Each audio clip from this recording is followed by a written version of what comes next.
like butter. It's like butter. It's like butter. It's like butter. It's like butter. It's like butter. It's like butter. Live in a check, we're in effect. It's like butter, baby. It's like butter. It's like butter, baby. It's like butter. Like butter, baby. Not no margarine, not no margarine, strictly butter. So we're back with PNN. That's PNN, not CNN, people. KEXU 96.1 FM LP, Poor People's Revolutionary Radio, on the dial in East Oakland at 96.1 FM and streaming live on the digital streets at www.poormagazine.org/radio. We are actually, myself and Leroy tonight host the show on Tuesdays. If you're interested in hearing more, we also co-host with the powerful Migrante Indigenous Brothers. Shout out to Mutiado Silencio, who is running the soundboard right now. Is a powerful poet, revolutionary, builder, and thinker, and a poverty scholar. So you can hear us on Tuesdays between 6 and 7, and on Thursdays between 6 and 7. Over the next 2 weeks, though, for listeners and viewers, we will be taking a little break. Not capitalist break, just a we are tired and Poe break.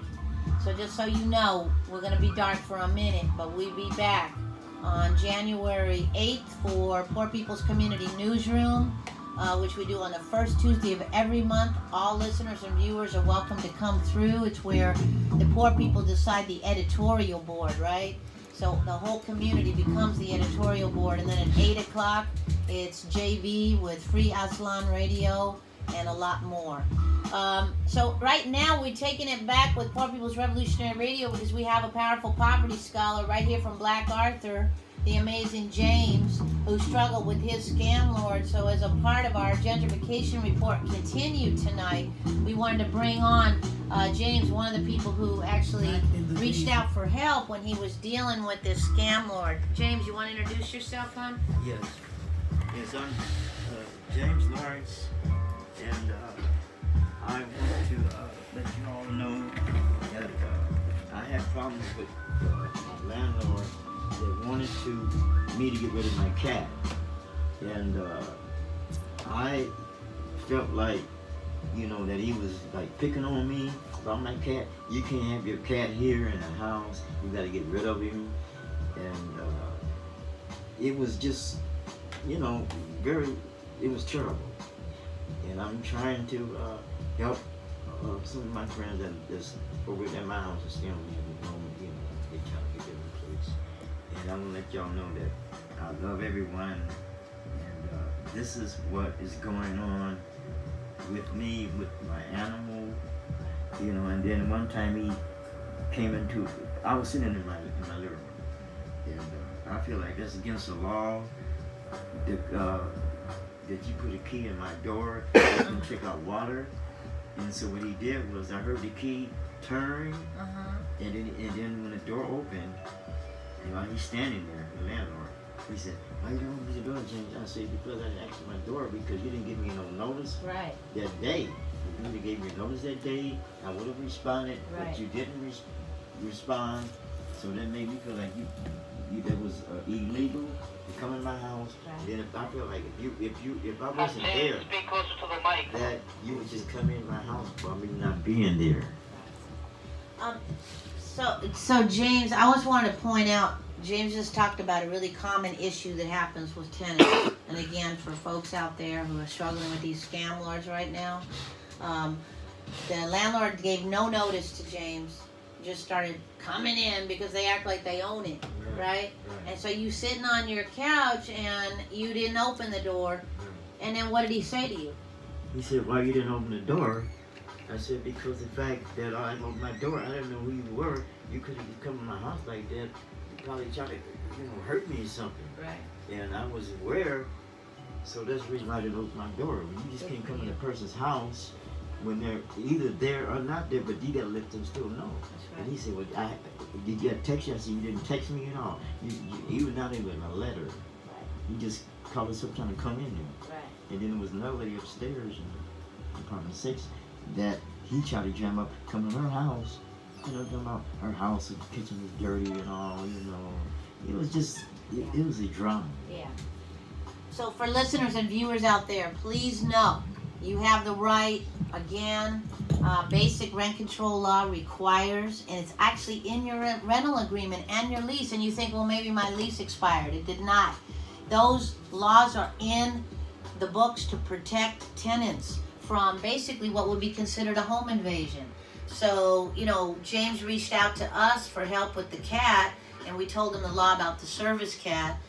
Similarly about the home invasion by the scam lord, they have to give you notice. They have to give you a minimum of 24-hour notice, and that's only if it's an emergency problem. If they just want to come in because they need to have an inspection or some other thing, they actually need to give you a week's notice.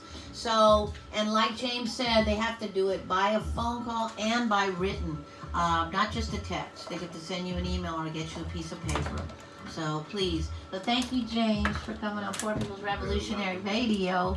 So I want to just direct to YouTube right here, to Poor News Network on YouTube.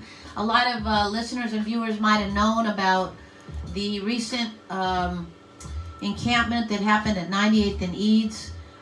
There were 13 families, some disabled folks, some elders, some children. And they basically took over some land there, which is a whole situation that a lot of folks do sometimes. But the politricksters, who also believe in the settler colonizer laws, say that unless you so-called buy Mama Earth, you can't be on it. So anyway, there was a sister who came to Sliding Scale Cafe today, and who basically told the story of when, Libby Schaff actually made an agreement to meet with the 13 residents of the encampment, and they refused. But they didn't even just refuse, apparently. They'd actually made an appointment and then broke the appointment. Which, when you're dealing with politricksters, let's be real, right there. Which one? This one? Yeah. Or this right one? There. Yep. When you're dealing with politricksters, sadly, we know that isn't actually really that different. That's what happens. They politrick. Last name is Parker. I am from Brookfield Community on 90th and East. We was building safe where it's no housing, no nothing right there for the homeless, for the community. And when we started building houses and everything, we would set up as our community, because it's only thing they give out in our community is cold food, where you gotta go home and cook. So most of the people would go to get the food and sell it. So we decided to open this up and cook food, and it was organized. And Liddy, the mayor, thought about it, and she wanted to shut us down. We fought it for a long time, and then one day it was raining, I forgot the day, but we went in and the police and everybody came. They tricked us. They said that they was not going to close it down until we go to the round table. The next day I get a phone call, 10:30, 11 o'clock, the police was cutting bolt cutters, bullhorns, kicking us out of there. It took us, 2 people got detained. We was fighting for it. They tore up all our wood. It was 2 houses built already, miniature houses. It was 2 built already. There wasn't no drug use, wasn't no marijuana. Only thing I ever smelled was cigarettes. I am a recovering addict, so I'm not gonna put myself in situations. I am from 98th and East, so I live over there, so I know what this shelter did because I was a volunteer. It was really bad. Lily lied to us and told us before they do anything, we're going to sit around and we're going to discuss the situation. But she lied to us, but the next day, it was so many polices. They had it blocked off. It was bad. It hurted me. They tore up everything we had in there, the houses. They shredded. The city workers came. It was really bad. And I'm still feeling some type of way over it. What's your next move? We don't know yet. We still fight with a lawyer. So we just went down there Monday and talked to the lawyer. We have another meeting coming back up. One of the ladies know all the information. I didn't think it was fair because it was a place that everybody came in on ease to come eat, to come get clean clothes, to come get just a talk and just relax because they had nowhere to go. People was homeless and we didn't understand why, because they said that we're going to get on a round table with Lily, you know, the mayor, and talk it out. But the very next day, they came with bolt cutters. 2 people got detained, but they let them go. One lady stayed in that minute of house to the end. She was the last one was standing. They had her in handcuffs. They had a few people in handcuffs, you know, and I don't think it was fair. No. But we praying, you know, that one day that we'll be able to own that land and do good with it. Because we don't have anything over there but the church that feed people 3 times a week cold food. They don't have no way to cook. But we were cooking. We had places for people to sleep at. Don't care what race is. You can give me any color, and they came and just took it from us. And before that, it was a dumpster. We got out there, we cleaned all that stuff up. Took us 2 days to clean poop up, needles. I mean, it was disgusting. And we got it where we had food off the crate. It wasn't nothing on the ground. Everything was up high. We had medical department. We had food department. We had clothes department for kids. We had kids was really standing there in the tents with their mothers. They didn't have, it was homeless. So now people are sleeping in their car. I have people coming to my house, to my sister's house every day with her daughter to take showers to go to school because they're sleeping in their car. But we're going to continue praying on it that somebody would buy that land for us, our community, so we can continue building. We had 2 nice houses. They brought us some expensive wood, and they built 2 nice houses. A sink, a bed. The guy was homeless. His mom was homeless, disabled, and she had the one with the bed in it, and it was good. And all of a sudden, we're not there no more. So we just praying on it. Give the young man some water. That's Poor People's Revolutionary Radio. That was recorded at Sliding Scale Cafe, if people don't know, right here at Homefulness, where we a homeless people solution to homelessness, trying to actually build some houses, but working within the settler colonizer laws and the politics so they can't take it away from us. We also serve and share food with the community, hot food, healthy food, as you heard the sister talk about. That's a big deal. We do it every Thursday between 12 and 3 p.m. right here at 8032 Black Arthur.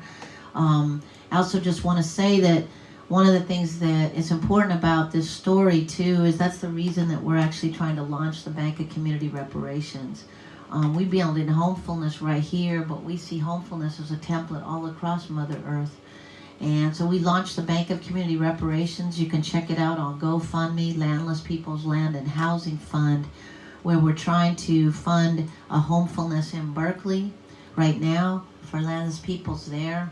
Also today, the Landless Peoples Alliance came together with folks who are having their homes towed in West Oakland and Berkeley and beyond. So we have a situation that a lot of people, there's already a crisis, right? And a lot of us folks need shelter. I want to end tonight with another video, if you can pull it up, because our beautiful Auntie Frances from the Self-Help Hunger Program in Oakland did a tour of the houses that we have halfway finished in Oakland. Go back to Poor News Network. And one of the things that people don't actually know is that we're on phase 4 of us homeless people building houses. It's a very big deal. Go down a little bit. Or actually go to the right. Yeah. It's a very big deal because we didn't do it with no grants. We didn't do it with no... One more time. And maybe not. We have to go to videos. Yeah, go to video. We didn't do it with any support from the banksters and the politricksters, right? What we did is, there it is. Well, homefulness, right there. Yeah. What we did is build something by teaching folks with race and class privilege about the notion of radical redistribution. And so we're in phase 4, because Poor Magazine is in fact PO, and we need redistributed dough to keep this powerful project on the go.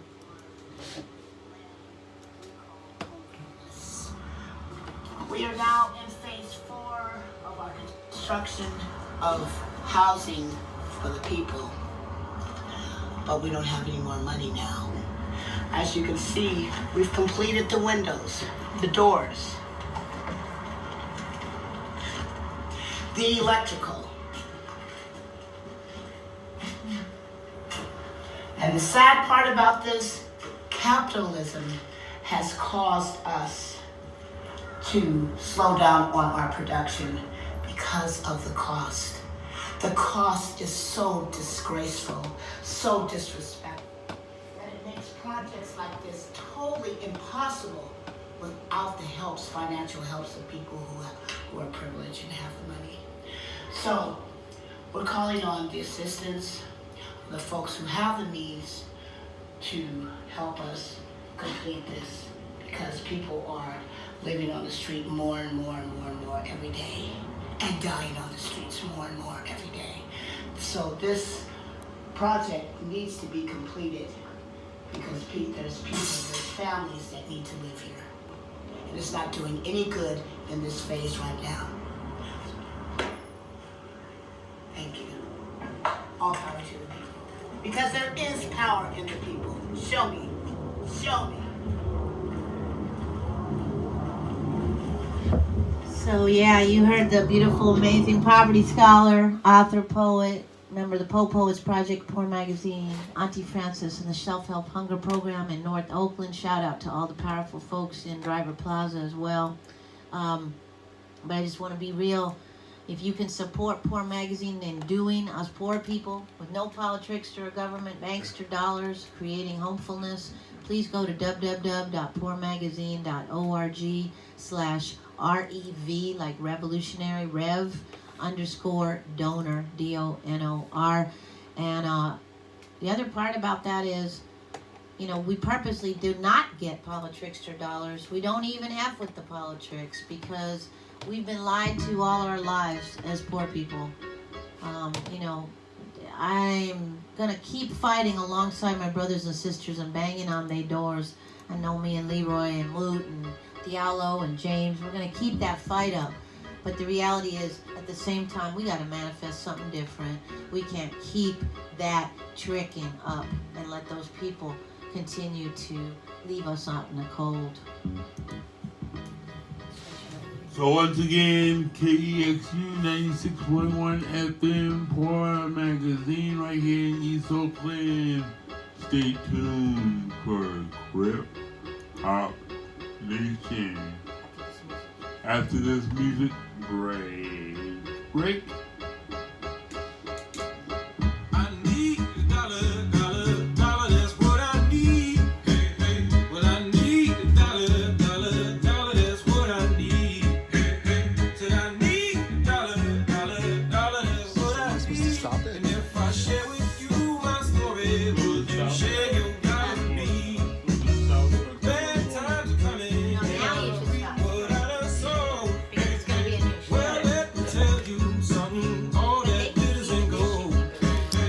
Man and woman are telling me to stop this recording, but I say fight the power, fight everybody. I'ma stay free on this line or die trying. Moot, what do you think I should do, man? Beautiful, powerful show. It was loud and clear. Don't know.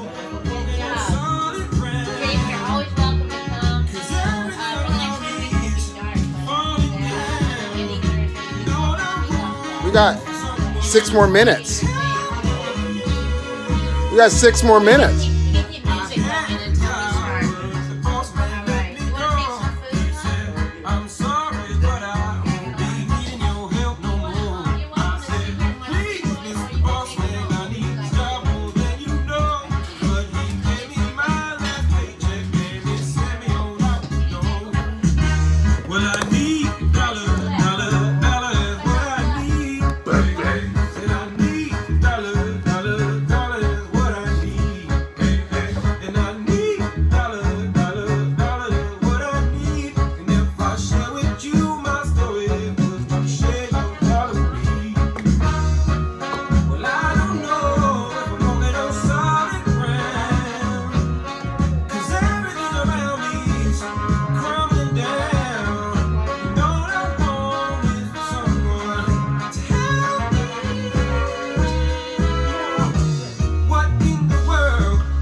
she was cool. She goes, you know what? You guys are doing the real shit. Yeah, we are. And let them do the partnership shit. Good.